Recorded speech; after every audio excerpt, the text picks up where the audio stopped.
What's up, everybody? Dog985. There's levels to this. I got a quick video for you guys today. I don't know exactly what order I'm going to go in. It's just a whole bunch of things that have been happening this week that I want to talk about. And again, not a straight coherent thought, just a whole bunch of things popping into my head. Okay. So number one, I don't understand why PlayStation fans are having this back and forth civil war. Some of them can accept what's happening. Some of them are in pure denial, and some of them are arguing about things that in reality, all they got to do is look at what happened to Xbox and they would see what's happening to PlayStation. I know it doesn't make sense. It doesn't make sense why the market leader would follow the failed leaders or the failed company strategy. But the reality is that they are, okay? I get it that Xbox gamers on console don't buy games, or at least that's the narrative. Nobody has the numbers more than Sony. Actually, maybe the only people that probably have numbers or should have numbers better than Sony is going to be Microsoft themselves, right? But I promise you, you are not smarter than Sony. I promise you're not. So if Sony sees the value of putting their games on Xbox, trust me, they're going to put their games on Xbox, okay? That's number one. So Xbox gamers don't buy games. Here's the reality to that. According to PlayStation, they must buy enough games because it's worth the while for them to put their most successful game this generation over there. Their most important game this generation. Helldivers 2 is clearly Sony's most important game this generation. It is the game that's based on the strategy that they wanted that's actually working. So I would argue Helldivers 2 is literally the blueprint for what Sony wants to do going forward. And they're putting that game on Xbox, okay? Now, something else I want to talk about, again, in this whole rent situation, I was live streaming 2 days ago, or maybe it was yesterday. Shout out to Purple Haze. Check out her channel. Purple Haze hopped on the chat. I was live streaming on Twitch, and she asked me to hop on her show to debate her. I said, yes, sure. I got no problem debating. The problem is I don't know what we're debating. I don't know what the argument is. And then I said, are we going to debate, is PlayStation going third party? And the response is, define what you mean by third party. We're not doing this. We're not doing this. So this is what I'm gonna say, okay? If now you want to speak with nuance as to what third party is, then you got to say the same thing with Xbox. I don't know what your definition is about third party. I really don't. But to me, a third party publisher is a publisher that publishes on other platforms other than their own. So by that definition, okay, PlayStation is a third party publisher the exact same way that Xbox is a third party publisher, okay? A third-party developer is a developer that develops, right? And their games end up on another platform other than their own, regardless of to whether or not it was their decision or the publisher's decision or not, right? So, again, the semantics of this, to me, don't matter. A PlayStation game on another platform, to me, makes it a third-party publisher. Now, if the argument is that not all games are going to go over to Xbox, then I could use the same argument for Xbox because not all games are on Sony right now. Not all games are on PlayStation right now. So we're not going to do this. And then if you want to go with the extreme definition of third-party publisher, it would be a publisher that doesn't actually have a platform. If you wanted to make that argument, which by that definition, then it wouldn't be Xbox wouldn't be a third-party publisher either. They would be a first-party publisher that decides to publish games on other platforms, which, again, we're getting crazy with this definition. All we know is this, okay? Sony is getting rid of exclusives. They have already done it. They are now in the time exclusive business. As soon as they did that with PC, this is a fact. They're in the time exclusive business, okay? And that's the only thing that we could hold on and we could look at PlayStation and be like that it's sacred. I believe PlayStation games will go day and date eventually to at least PC. I think it'll go day and date to PC first, right? But as far as all the games going to PC, that's a yes. No one would dare argue today that all games are going to go to PC. Yet they would argue that before. All games going to Xbox, I would argue that's going to be a yes as well. I'll even call it out because people like to say, when, Doc, when? Okay. This generation, the Xbox Series X, will see a PlayStation first party game, first publishing game, single player. Here we go. Tentpole game, which is the definition that they use. Again, what's a tentpole game? Is Helldivers 2 not a tentpole game? No.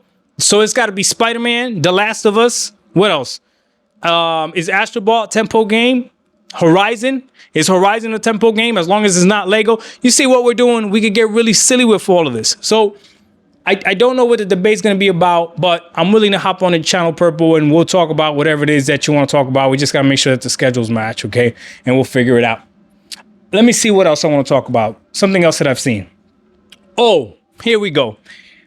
The amount of gaslighting that I see out there is ridiculous. So apparently people are finding articles from 2017 saying that showing that Sony has always cared about monthly active users. Really? That Sony is not shifting their strategy. Really? Since 2017. So then my question is, why has no one ever touted Sony's monthly active users before? They've always showed their game sales as the main metric. Why is it that when Xbox used to show how many people are playing a game, right? So they would be like, Forza Horizon 5 has reached this many concurrent players or whatever, right? There was always a PlayStation pony comment under that post saying, yeah, but how much did it sell? Tell me I'm lying. Please gaslight me into tell me I'm lying. They did it with Halo. They did it with Forza Horizon. They've done it with literally every single game that Xbox has came out and said, this is how much this game has players playing it right now. And then magically, now that Sony is saying that they care about this, now it's, oh, Sony has always cared about it. Yeah, but the whole point is you thought they didn't care about it. You didn't mention it. It wasn't one of your metrics. And when Xbox had that metrics, you dismissed it. Now you can't avoid it. Now you can't avoid it. And if you still do care about sales, because the thing is Sony cares about sales and they care about monthly active user, well, then you still lose, because guess what's selling the most on PlayStation? Guess what's selling the most on PlayStation? This is why Sony is doing what they have to do. They're going to put their games on Xbox. Why would they not want to have the best-selling game on Xbox as well? Once you buy the console, that's it. Those $500 are dead. That's it. The $500 are dead. Now it's about, okay, what games are you buying? Sure, Sony's making that 30%, whatever game sales are being sold, but they're literally giving money to Xbox by their games being on there. Money that Xbox didn't have before. Users that Xbox didn't have before. Purchase sales that Xbox didn't have before. Monthly active users that Xbox did not have before. Now they have, because the Sony PlayStation exists. You think Sony is just sitting back and is happy about this? No, Sony's looking at Xbox like, hey, what's good for the geese is good for the gander. We're going to go ahead and put our games over there on Xbox too. And you know what? There's nothing wrong with that. When Spider-Man goes over there to Xbox, it's going to sell incredibly well. When God of War goes over there to Xbox, it's going to sell incredibly well. If I was Sony, I would put these games on Game Pass. I would secure a bag from Xbox. I would secure it. It's an old game already. There's probably not much porting to do, right? And go from there. Now, this is the last thing I'm going to say, okay? Will every single game go to Xbox from Sony? If we're going to listen to what people say, or what PlayStation says, or what developers say, or what publishers, if we're going to listen to what people say instead of paying attention to what people do, the answer is going to be no. Why, Doc? Very simple. The Xbox Series X and the Xbox Series S don't have that PlayStation 5 SSD. So Ratchet and Clank won't be able to run on it. Ratchet and Clank won't be able to run on it because they don't have the same SSD as the PS5. Y'all remember that, right? It's only possible because of the SSD of the PlayStation 5. So Ratchet and Clank won't go over there. It won't. But the last statement I just told you, probably the most important statement of this video, okay? And you can learn from Xbox fans on this. Stop listening to what they're saying over what they're actually doing. Stop listening to what they're saying over what they're actually doing. Some of you are going to try to get smart with me and say they wouldn't lie to their investors. They don't have to lie to their investors when they could use the same exact talking points that you're using. Oh, that's not what they fully meant. That's not what they fully meant. Remember, I was the one that said a long time ago. I was sitting in that video in that hotel room in Florida with a Mickey Mouse shirt on, if I remember correct. With a Mickey Mouse shirt on. I even reposted the video where I saw what they said to their investors, right? And they said, we're going to focus on putting games on other platforms like PC. And I said, hey, wait a minute. Words have meanings. Like PC doesn't mean only PC. And I said Xbox games. Oh, I said games are coming to Xbox. And that was way before all this. I was right. Games are going to Xbox. Now they told you, remember this, they told you we're going to put games on PC or tempo games on PC so that it entices PC gamers to go ahead and buy PlayStations. Remember, that's what they told you.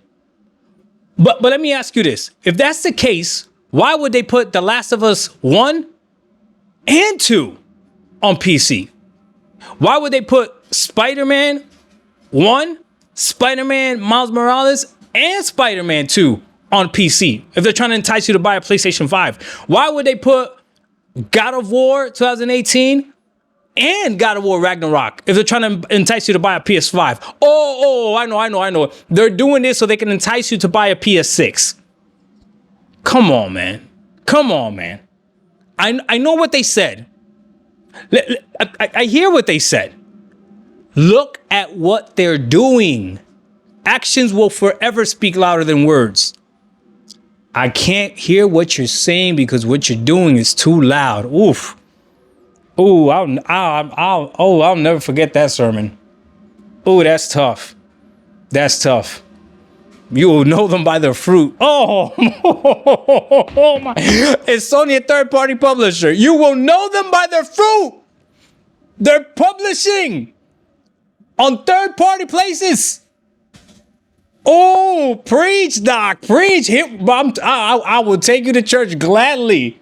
Oh, my goodness. Before you dare remove the speck in my eye. Oh, you don't want to go. Hey, listen to me. We're all going to win. We're all winning, okay? If you are a gamer, you're perfectly fine. I see people canceling their PlayStation Plus subscription and all that stuff. Why? Nobody buys a PlayStation for their exclusives. The best videos that I have seen that explain exclusivity have been people talking about the past. And yes, Nintendo is different. I don't know what you want me to tell you. Life is not fair. Nintendo is different. People do buy a Nintendo Switch for the Nintendo games. That is the only console that does that. You don't buy a PlayStation for their exclusive. The sales prove that. If that's the case, Xbox wouldn't be winning on PlayStation because all those people would have already had those games, right, on the Xbox because those games were exclusive to Xbox. That's the logic behind it. No, you buy a PlayStation because it's simply the more popular console, and that's perfectly fine, because they built what they had to build with exclusives in the past when exclusives mattered. Exclusives don't matter anymore. You give me your best exclusive game, and I'll put a multi-plat game that'll destroy it. That'll demolish it. Give me your best exclusive game that's not Nintendo. And I guarantee you there's a multi-plat game out there that will demolish it. Red Dead Redemption 2. Give me your best exclusive game against that. Grand Theft Auto 5. Give me your best exclusive game against that. Expedition 33. Give me your best exclusive game against that. Come on, give it to me. You can't. I was going to say Helldivers 2, but that's also multiplayer. I was about to give y'all one. Can't do Astrobot.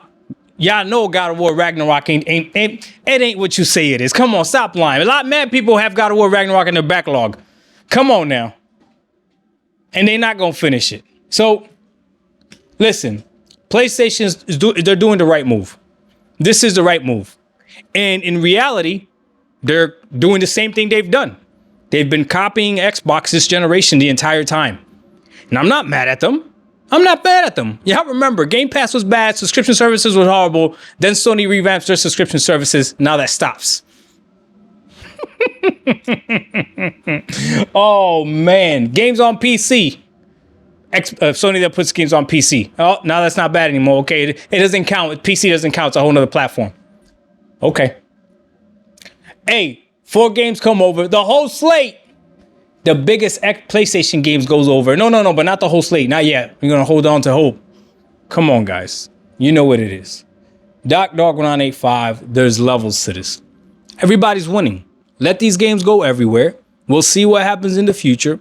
And maybe what Phil said is correct. Maybe in the future, you will buy your hardware based on its capabilities, not on the software that's tied to it. Dog 1985, there's levels to this. We out. Peace.